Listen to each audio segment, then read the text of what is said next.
Hello dear student, I hope आप सब बहुत अच्छे होंगे। तो आज हम बीए पॉलिटिकल साइंस का प्रीवियस ईयर का क्वेश्चन सॉल्व करेंगे।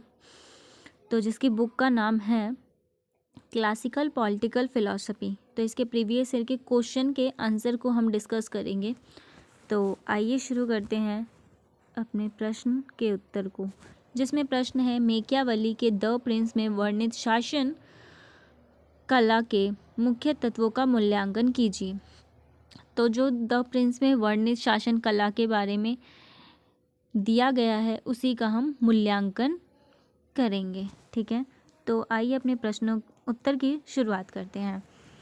उत्तर, निकोलो मेकियावेली 1469 से 1527 एक प्रमुख पुनर्जागरण विचारक थे, जिन्होंने अपनी प्रसिद्ध पुस्तक द प्रिंस सेकंड प्रिंसिपल में शासन और सत्ता की वास्तविकताओं का विश्लेषण किया। यह पुस्तक 1513 में लिखी गई थी और इसे राजनीतिक यथार्थवाद का पहला सैद्धांतिक ग्रंथ माना जाता है। इसमें मेकियावेली ने शासन प्रिंस के व्यवहारिक सुझाव दिए, जिससे वह अपने राज्यों की सुरक्षा और स्थिरता बनाए रख सके। तो जो मेकियावेली के पुनर्जागरण विचारक थे, तो उन्होंने द प्रिंस पुस्तक में शासन और सत्ता के बारे में संपूर्ण विवरण किया हुआ है। ये बुक 1513 में लिखी गई थी और इसमें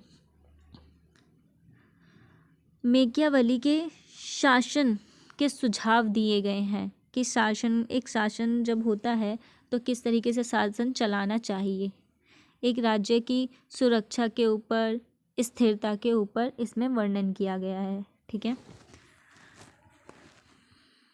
मुख्य तत्वों का मूल्यांकन, जिसमें पहला पॉइंट है सत्ता का यथार्थवादी दृष्टिकोण।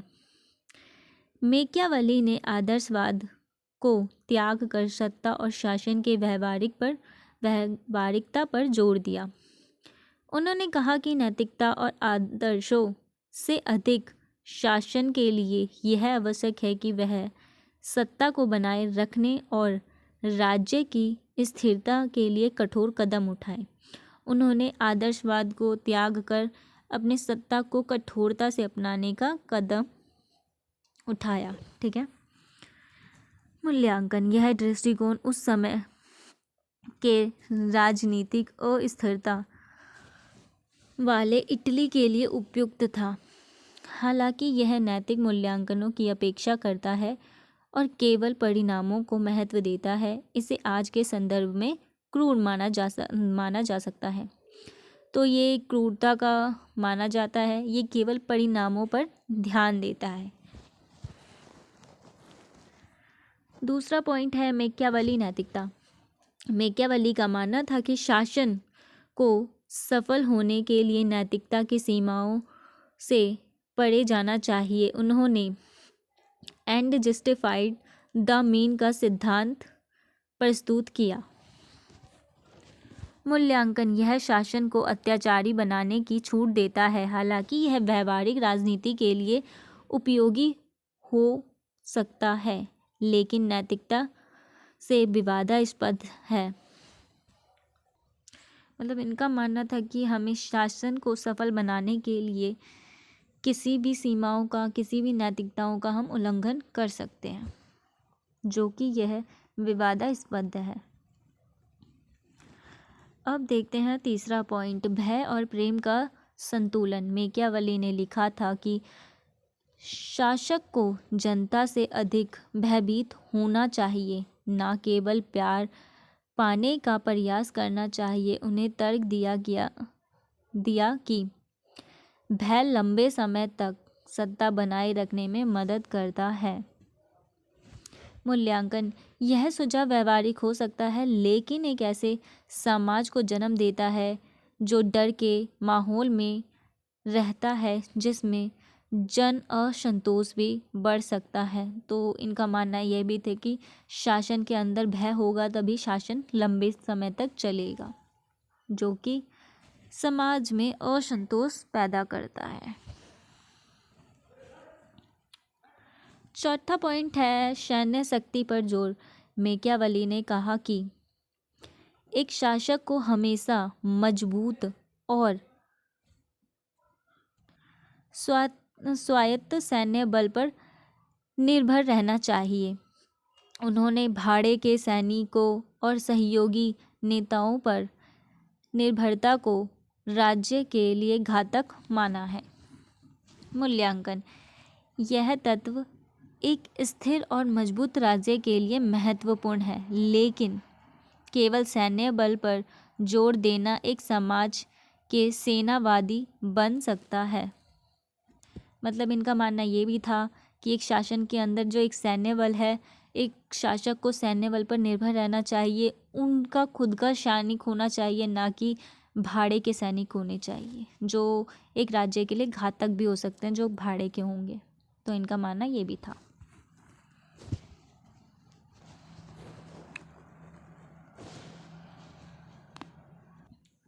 पांचवा पॉइंट, भाग्य, फॉर्चूना और कौशल वर्चू का सिद्धांत। मैकियावेली ने भाग्य और व्यक्तिगत कौशल को सत्ता प्राप्त और उसे बनाए रखने में महत्वपूर्ण माना। उन्होंने कहा कि एक सक्षम शासक भाग्य को अपने पक्ष में मोड़ सकता है। मूल्यांकन। यह शासक के लिए प्रेरित हो सकता है, लेकिन यह भाग्य पर अत्यधिक निर्भरता का संकेत भी देता है, जो हमेशा व्यावहारिक नहीं हो सकता। तो ये भाग्य के ऊपर ज़्यादा ही ध्यान देते थे कि एक शासक भाग्य को भी मोड़ सकता है। इसका मतलब कि शासक कुछ भी कर सकता है, जो कि यह व्यावहारिक नहीं है।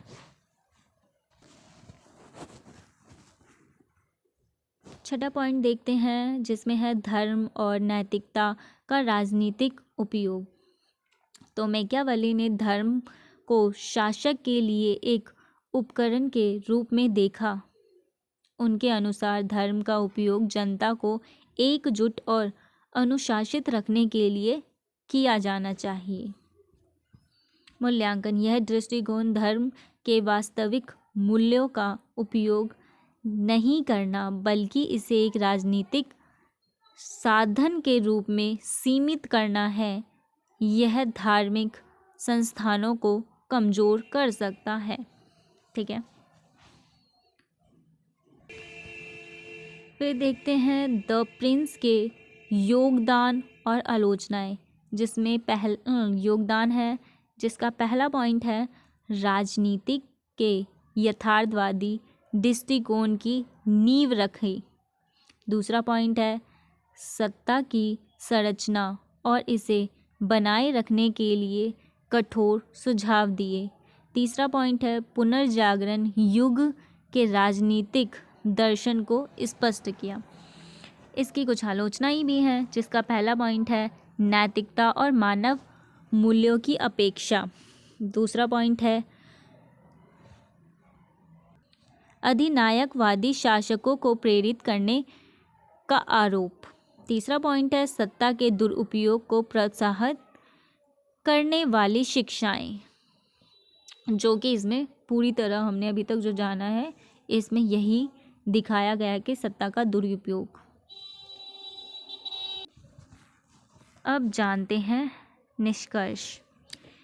मैकियावेली का द प्रिंस एक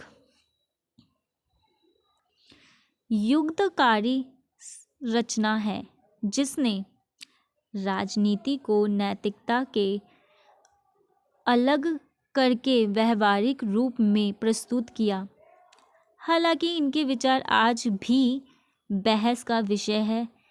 कुछ इसे एक क्रूर और नैतिक विरोधी दृष्टिकोण मानते हैं, जबकि अन्य इसे राजनीतिक स्थिरता और यथार्थवादी की अनिवार्य शिक्षाओं के रूप में देखते हैं। वर्तमान समय में मैकियावेली के विचार लोकतंत्र, मानव अधिकार और नैतिक शासन के सिद्धांत के साथ विरोधाभासी हो सकते हैं, लेकिन उनके राजनीतिक दर्शन को अनदेखा करना कठिन है।